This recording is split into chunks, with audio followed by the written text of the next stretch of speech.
सभी दोस्तों को नमस्कार। स्वागत है आप सभी का प्रोफिशिएंसी एजुकेशन वर्ल्ड में। दोस्तों आज हम जो क्लास करने वाले हैं उस क्लास का नाम है फ्यूचर इंडेफिनिट टेंस, यानी कि हम लोग इंग्लिश में टेंस पढ़ रहे हैं। इससे पहले मैं दो टेंस के बारे में जानकारी दे चुका हूं, प्रेजेंट इंडेफिनिट के बारे में और पास्ट इंडेफिनिट के बारे में। इससे पहले वाली वीडियो में आप उसको देख सकते हैं। तो आज हम लोग जो चर्चा करेंगे वो बात करेंगे भाई हम लोग फ्यूचर इंडेफिनिट टेंस के बारे में।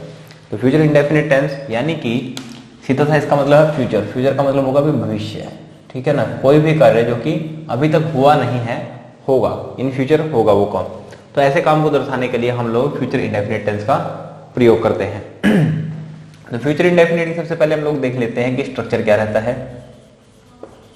स्ट्रक्चर कहिए इसको, इसकी रचना कह लें, ठीक है। क्योंकि मैं बिल्कुल इसको इस तरीके से बनाने की कोशिश कर रहा हूँ क्लास को कि जो अभी नए नए हैं इंग्लिश सीखने के लिए, जिनको काफी मुश्किल का सामना करना पड़ता है या फिर उनके लिए इंग्लिश बहुत ही कठिन है, तो वो भी इसको समझ सकें। तो इसलिए इसको बिल्कुल आधारभूत तरीके से आपको समझाने की कोशिश करूंगा। तो स्ट्रक्चर जो रहेगा, इसका जो रचना रहेगी वो रहती है, सबसे पहले आएगा इसके अंदर सब्जेक्ट, ठीक है। तो सब्जेक्ट के बाद में रहेगा इसका शेल और विल। इन दोनों में से कुछ एक लगेगा। इसका जो डिफरेंस रहेगा वो अब थोड़ी देर में बता दूंगा। तो शेल और विल का प्रयोग होगा, उसके बाद में वर्ब की फर्स्ट फॉर्म, देन ऑब्जेक्ट, और उसके बाद जो कुछ भी बचेगा सेंटेंस में, इसके बाद हम लोग उसको लिख लेंगे। तो ये रही इसकी फॉर्मेशन। और ये जो फॉर्मेशन है किस तरह के सेंटेंस की है भाई, ये है अफर्मेटिव की, ठीक है। अगर आपको ये अफर्मेटिव वगैरह चीज समझ में नहीं आती कि है क्या चीज, तो आप एक बार प्लेलिस्ट में जाकर के इंग्लिश की जो फर्स्ट क्लास है उसे जरूर देखिए। वहां से आपको ये सब चीजें पता लग जाएगी कि ये सब है क्या। तो अफर्मेटिव को मैं लिख देता हूँ कथनवाचक वाक्य यहाँ पर, ठीक है। जिसके बाद जिसमें हम लोग कोई भी कथन कहते हैं सिंपल, यानी कि आप इसको सीधा सा ऐसा समझिए अफर्मेटिव के अंदर, ठीक है। एडजेक्टिव जो होता है वो कथनवाचक होता है। अफर्मेटिव का मतलब तो पॉजिटिव सेंटेंस, इसको आप ऐसा समझिए, ठीक है। तो अफर्मेटिव जो रहेगा एक तरह से पॉजिटिव सेंटेंस रहेगा, यानी कि एक सकारात्मक वाक्य रहेगा। उसकी फॉर्मेशन है ये। तो जैसे कि कोई भी मैं यहाँ पर एग्जाम्पल ले लेता हूँ, जैसे कि सामने मैंने एग्जाम्पल लिखा है फर्स्ट वाला, वह कल दिल्ली जाएगा। तो अब बात करें वह, यानी कि वह की बात करें तो यहाँ पर किसी लड़के की बात कर रहे होंगे, ठीक है, क्योंकि यहाँ पर जाएगा की बात है। जाएगी होता तो हम लोग लड़की के बारे में सोचते हैं। यहाँ पर वह यानी कोई व्यक्ति है, वह जाएगा, या कोई लड़का है, तो वह के लिए मैं ही का प्रयोग करूंगा। तो ये जाने वाला जो व्यक्ति होगा वो हुआ हमारा सब्जेक्ट। उसके बाद शैल या विल। तो एक चीज समझते हैं कि हमारे पास इंग्लिश के अंदर होते हैं 3 पर्सन, ठीक है, पर्सन। इसके बारे में जानकारी पहली वीडियो में भी दे चुका हूँ, लेकिन थोड़ा सा बता देता हूँ कि एक होता है फर्स्ट पर्सन, एक होगा सेकंड पर्सन, एक होगा थर्ड पर्सन। तो फर्स्ट पर्सन के लिए अगर सिंगुलर की बात करें तो आई होता है और फिर वी होता है। सेकंड पर्सन होगा यू और थर्ड पर्सन होगा ही, शी, इट, दे, या किसी का भी कोई भी नाम हो, ठीक है, कोई भी वस्तु हो, कोई भी व्यक्ति हो, any name of any person, ठीक है, नेम ऑफ एनी पर्सन ऐसा लिख सकते हैं। तो यहाँ पर जो ये आई और वी है ये कहलाएगा फर्स्ट पर्सन।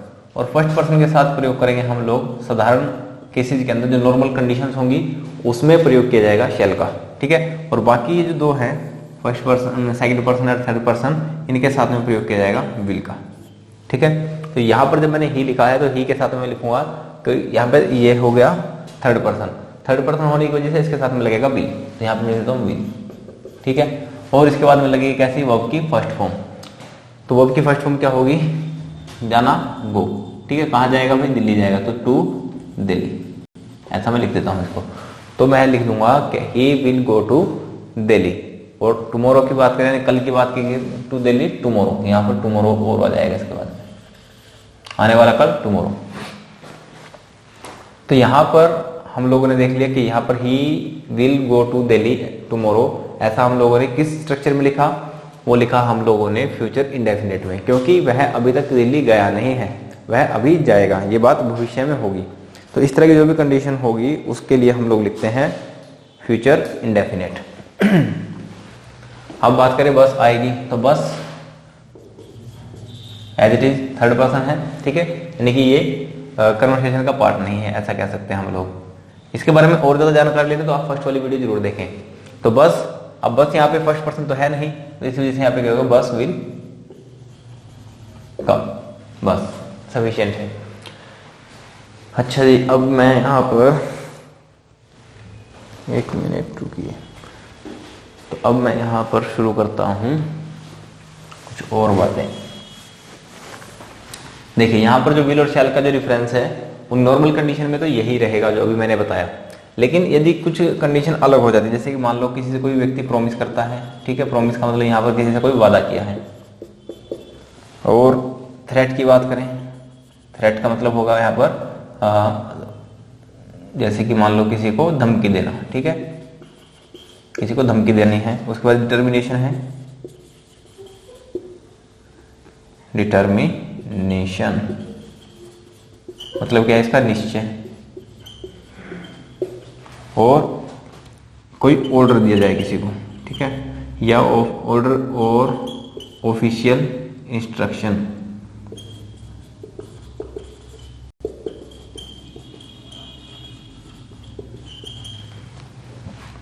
ठीक है। तो यहाँ पर ऑफिशियल इंस्ट्रक्शन जो भी रहेगी, ठीक है, औपचारिक रूप से जो भी कोई इसको इंस्ट्रक्शन दी जाएंगी उन सभी के लिए हम लोग क्या करेंगे, इसका रेसिप्रोकल यूज किया जाएगा, ठीक है जी, रेसिप्रोकल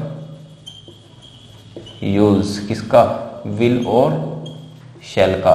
तो विल और शैल का क्या रेसिप्रोकल यूज होगा कि जहां पर हम लोग अभी तक आई और वी के साथ प्रयोग कर रहे थे शैल का, वहां पर शैल ना आकर के अब की बार लग जाएगा भाई विल, तो शैल नहीं प्रयोग करेंगे इस कंडीशन में। प्रॉमिस किया जाए, थ्रेट हो या डिटर्मिनेशन हो या फिर ऑर्डर हो या फिर ऑफिशियल इंस्ट्रक्शन हो।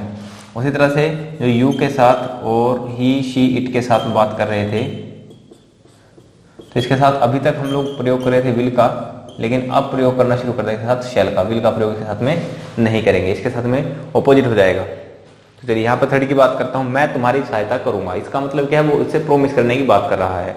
जब प्रॉमिस करने की बात कर रहा है तो यहाँ पर मैं के लिए क्या लगेगा, तो आई आ जाएगा, ठीक है। तुम्हारी यानी कि तुम्हारी हेल्प करेगा, यानी कि उसके क्या करेगा, यहाँ पर सहायता करेगा। तो आई यहाँ पर वादे की बात कर रहा है, तो वादे की बात करें तो यहाँ पर विल नहीं आएगा, सॉरी यहाँ पर शैल नहीं आएगा, यहाँ पर विल का प्रयोग करेंगे। आई विल हेल्प यू, ऐसा लिखा जाएगा। मैं तुम्हें पीट दूंगा, ठीक है भाई, ये एक्चुअल में है क्या, ये किसी को धमकी देनी ही है, ठीक है। कोई व्यक्ति किसी को कहता है कि मैं तुम्हें पीट दूंगा, तो भाई पीट देना क्या है, धमकी देना है। जब धमकी दे रहा है तो आई के साथ किसका प्रयोग होगा, विल का। फिर से आई विल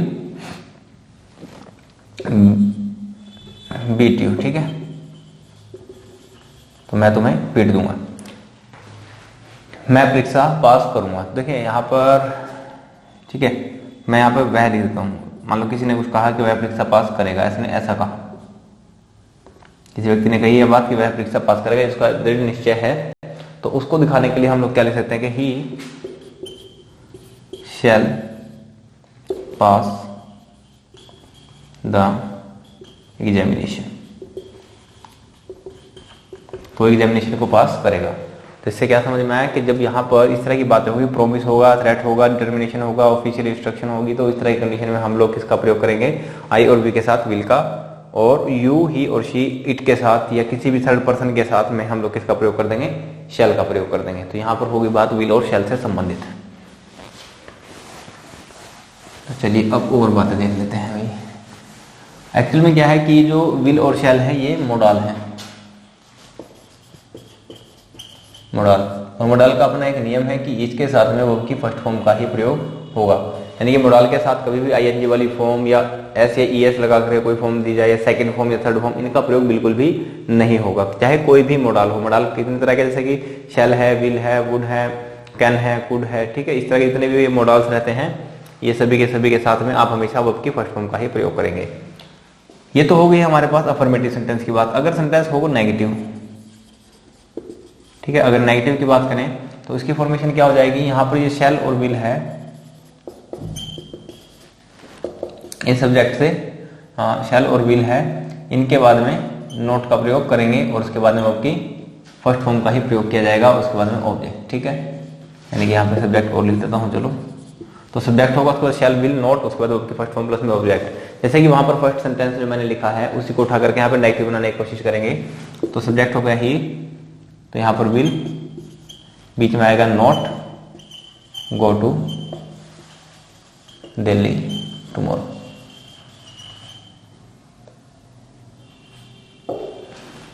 ठीक है। उम्मीद करता हूँ ये बात समझ में आई होगी आपको कि he will not go to Delhi tomorrow.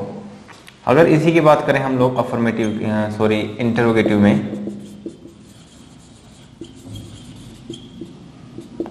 यानी कि प्रश्नवाचक वाक्य की अगर बात करें तो प्रश्नवाचक वाक्य के अंदर क्या करेंगे, इसका जो शैल या विल है इसको उठा करके ले आएंगे सब्जेक्ट से पहले। यहाँ पर सब्जेक्ट, उसके बाद वर्ब की फर्स्ट फॉर्म, देन ऑब्जेक्ट, और जो भी कुछ बचेगा इसके बाद में। इसी सेंटेंस को अगर इंटरोगेटिव बनाना हो तो उसमें लिखेंगे हम लोग will he go to Delhi tomorrow, उसके बाद में लगेगा क्वेश्चन मार्क। ठीक है, क्वेश्चन मार्क लगाना आवश्यक होता है प्रश्नवाचक वाक्य में इंट्रोगेटिव के अंदर। तो ये हो गया हमारे पास इंट्रोगेटिव। लेकिन अगर इंट्रोगेटिव को ही हम लोगों को नेगेटिव भी बनाना है, ठीक है, इंट्रोगेटिव का नेगेटिव बनाना है, तो हम लोग ऐसा कहेंगे क्या वह कल दिल्ली नहीं जाएगा, तो ऐसा पूछने के लिए क्या किया जाएगा, तो यहाँ पर विल लिखेंगे, विल ही, तो ये जो गो है इस गो से पहले नॉट का प्रयोग कर देंगे, will he not go to Delhi tomorrow, बाकी इसके बाद में ऐसा कैसे ही। लेकिन अगर आप इसको कॉन्ट्रैक्ट करके लिखे, कॉन्ट्रैक्शन फॉर्म में लिखे, तो विल प्लस नॉट को एक साथ लिख लिया जाता है। विल प्लस नॉट को अगर साथ में लिखा जाए तो हो जाएगा वांट। ठीक है जी, इसको ऐसे लिखा जाएगा वांट। और वांट लिखने के बाद आप इसका प्रयोग सब्जेक्ट से पहले ही कर सकते हैं। जो हमारा सेंटेंस का सब्जेक्ट है यहाँ पर ही, तो ही से पहले हम लोग लिखेंगे want he go to Delhi tomorrow. अब देखिए यहाँ पर जो ये नोट का प्रयोग किया है, अगर विल और नोट को आपको अलग अलग रखना है तो इस नोट का प्रयोग सब्जेक्ट के बाद में होगा और विल का प्रयोग इससे पहले होगा। यहाँ पर क्वेश्चन मार्क आवश्यक है। ठीक है, क्योंकि इंटरोगेटिव सेंटेंस है, यहाँ पर क्वेश्चन मार्क लगाएंगे, और क्वेश्चन मार्क लगाने के साथ साथ यहाँ पर जो हेल्पिंग वर्ब है इंटरोगेटिव होने की वजह से हेल्पिंग वर्ब को सब्जेक्ट से पहले रख दिया जाएगा। यहाँ पे will he not go to Delhi tomorrow, लेकिन नोट को गो से पहले रखा जाएगा। लेकिन विल नोट को अगर आप साथ में लिख करके कॉन्ट्रैक्शन फॉर्म का प्रयोग कर दें तो यहाँ पर होगा वांट, यानी कि want he go to Delhi tomorrow. यहाँ पर नोट को उनके साथ ही विल के साथ ही लगा करके वांट बना दिया गया है। अब यहाँ पर नोट लगाने की हमको आवश्यकता नहीं है, गो से पहले नोट लगाने की आवश्यकता नहीं है।